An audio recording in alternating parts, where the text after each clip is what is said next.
Total fat niya is 1 gram. Let's try it. Tikman mo Parang na. di may nasa... Sabi hindi. Please do not swallow in whole. Hindi mo Lakasan naka-naka. mo.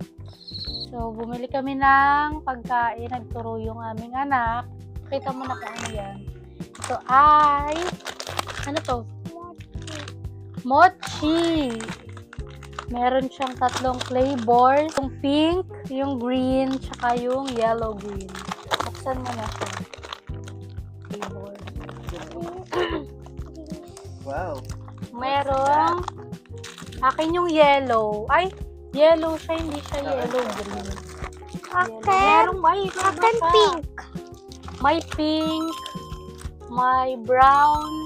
Parang may mga sesame. Parang Ay, sesame seeds. Tapos may kulay yellow. May iba pa bang may kulay? green. May green. Dalawang May pink. green. May dalawang, Medyo lapad yung green nila. may dalawang Buchi. Sa akin ang buchi. sa akin ang mochi. Yun lang. Ay, meron din.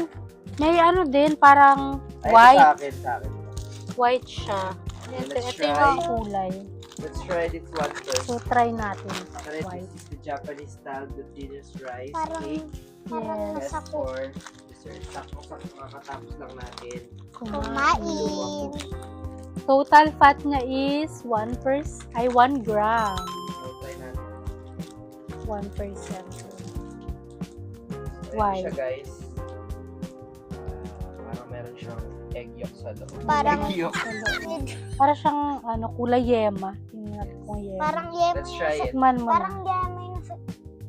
Buuhan na. Sabi hindi. Please do not swallow in whole. Nakalimutan ko sabihin.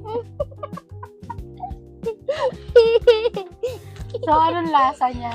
Masarap. Masarap. Do not swallow nga daw ng buo. Nakalimutan kong sabihin. Kasi Next. Huli si mama. Go. Tikman mo. Huwag mo swallow ng buo. Okay. Yung may palaman. Sarap. Good. Anong lasa? Anong lasa? Anong lasa? Anong lasa? Good. Matamis? Huwag mo ipupunan. Patikim ako. Sa akin parang buchi. Ano yung nasa gitna niya? Tikman, hindi. Sabi ko kasi sa'yo, huwag mo swallow ng buo. So guys, parang masarap. Kanina ko Anong pa- lasa ng loob?